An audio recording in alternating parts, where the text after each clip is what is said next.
E aí, torcedores e torcedoras, tudo bem com vocês? Começou o Campeonato Brasileiro para o São Paulo e assim como foi nas outras partidas, a equipe joga mal e perde para o Botafogo por 2-1 no Engenhão. Começando assim o brasileiro da pior forma possível, um brasileiro que para nós torcedores vai ser de sofrimento pelo que o time mostra. São Paulo começou muito mal no jogo, tomando uma pressão do Botafogo, não conseguindo sair do meio de campo. Tanto que logo aos 3 minutos do jogo, o Botafogo abre o placar do jogo com o Tiquinho Soares, numa cobrança de falta onde a defesa do São Paulo falha, onde ele sobe livre, sozinho, para cabecear a bola e abrir o placar do jogo. E o São Paulo continuou sendo pressionado pelo Botafogo, não conseguindo sair para o jogo, passar do meio de campo, muitos erros de passes na saída de bola. O Botafogo não conseguiu fazer mais gols por falta de sorte, porque o São Paulo deu chance para o Botafogo. Só depois dos 10 minutos o São Paulo conseguiu sair para o jogo, passar do meio de campo, criar chances, tanto que o gol de empate sai na primeiro chute do São Paulo no jogo. A bola é cruzada na área e o Caleri erra o domínio, perde a bola, mas o Luciano se joga nela e consegue tocar de volta para o Caleri livre, sem marcação e sem goleiro, empatar o jogo, marcando o primeiro gol do São Paulo no Brasileiro e o primeiro gol do Caleri desde a volta da lesão no tornozelo. O Luciano sentiu alguma coisa logo depois de dar o passe para o Caleri, que ele já levanta o braço pedindo atendimento. Isso acabou dificultando muito o São Paulo na criação das jogadas, porque o Luciano é um cara que se movimenta muito no campo, abrindo espaço, vindo buscar a bola. O Luciano tentou continuar no jogo, ficou até o final do primeiro tempo, mas tirando o lance do gol não conseguiu fazer mais nada no jogo. Depois do gol, o São Paulo passou a ter mais a posse de bola, pressionar o Botafogo, mas sem criatividade, sem movimentação, não conseguindo fazer nada. Era só toca para um lado, toca para o outro e voltar para o Arboleda e para o Alan Franco, porque a defesa do Botafogo estava muito bem postada e o Botafogo levava perigo para o São Paulo nas jogadas de velocidade, no contra-ataque, e o São Paulo não conseguia aproveitar essas mesmas jogadas de velocidade, principalmente pela esquerda com o Caio Paulista, que na maioria das vezes recebia livre, mas não conseguia desenvolver a jogada, muito fraca a atuação. Aí no segundo tempo o Rogério tem que mexer no time, ele tira o Luciano e coloca o David. E o Botafogo só assusta no começo do segundo tempo, porque depois só deu São Paulo no jogo. São Paulo tendo mais a posse de bola, mais volume de jogo, mas assim como no primeiro tempo, seguia com muita... Cara, era impressionante a dificuldade desse time. Dificuldade em aspas, né?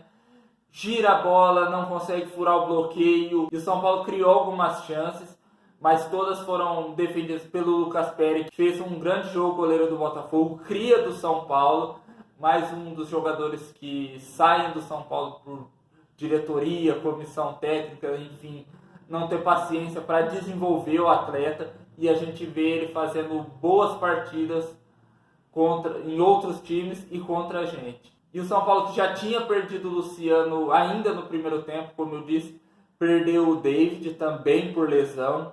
E não demorou muito para o Wellington Rato sair também, porque sofreu um pisão no pé e pediu para ser substituído. O São Paulo tendo mais volume de jogo, mas não conseguindo criar uma chance clara.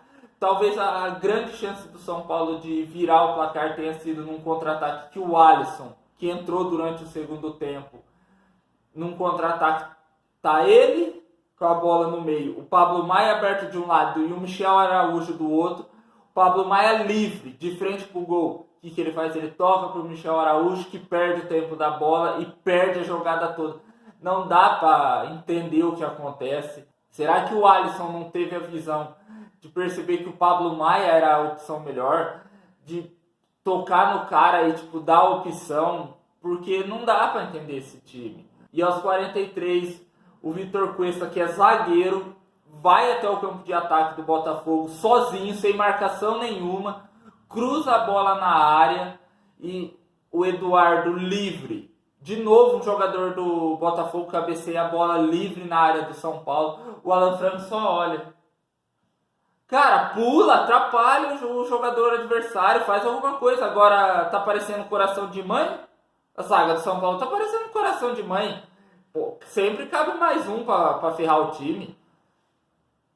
O Rogério tem que sair do São Paulo porque os jogadores não estão mais correndo para ele. Os jogadores querem queimar ele. Você vê que os jogadores sem vontade dentro de campo, com exceção do Caleri. E o Rogério é culpado por isso. Porque insistência em jogadores que não rendem. Nos filhos dele. Alisson, David, Pablo Maia e Nestor. Esses caras não jogam bem, não rendem. O Rogério continua insistindo. O Gabriel Neves, que foi um dos melhores jogadores do São Paulo ano passado, ele nunca põe. Quantos jogos o Gabriel Neves fez em 2023? Contando tudo, eu acho que não dá um tempo, porque o Rogério nunca põe ele. Põe muito pouco. Não dá, porque um dos caras que foi o destaque, você tem que manter, para o time ter uma base. O Rogério não tem isso. Muda toda hora o time. O time não tem padrão de jogo, que é uma coisa que ele não consegue em 2 anos dar padrão de jogo para o time. Eu não consigo entender. As brigas com os jogadores tornou insustentável o clima do São Paulo. E a diretoria, sabe-se lá por quê, essa diretoria amadora, por que não dizer isso, continua mantendo o Rogério Ceni, vendo que não dá.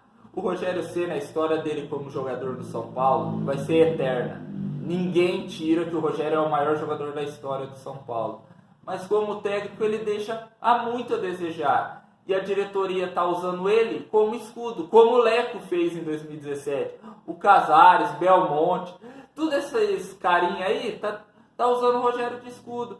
Talvez está mantendo ele no cargo para tentar corrigir erros do passado, porque em 2020, quando a gente estava com 7 pontos de vantagem na liderança do Brasileiro com o Diniz, por uma briga do Diniz com o Tietê, o time rachou, os jogadores começaram a queimar o Diniz e fazer corpo mole, e a diretoria mandou o Diniz embora. E hoje a gente vê o quanto o Diniz está arrebentando no Fluminense, onde ele ganhou o Carioca, metendo 4-1 do Flamengo. Quer exemplo pior do que fizeram com o Crespo? O que me deixa, assim como no caso do Diniz, o Crespo foi o responsável por tirar a gente da fila de ganhar o Paulista, jogando muito bem. O time tinha um padrão de jogo, mas os jogadores queimaram o Crespo, empresários de jogadores ficaram na orelha dos dirigentes e os dirigentes tiraram o Crespo. Não tiveram essa paciência que tem com o Rogério, com o Diniz e o Crespo. Jogadores que Daniel Alves ferrou o Crespo e o próprio Diniz. Orejuela, que hoje está no São Paulo, o empresário dele foi um dos responsáveis por queimar o Crespo, o Benítez. Então já vem de tempos isso de jogador não gostar do técnico, não correr pelo técnico e queimando o cara, tornando a situação do clube insustentável. E a diretoria sempre tirou, só que agora, talvez porque está usando o Rogério de escudo para se reeleger, sei lá, não manda o cara embora. E a situação do clube só piora.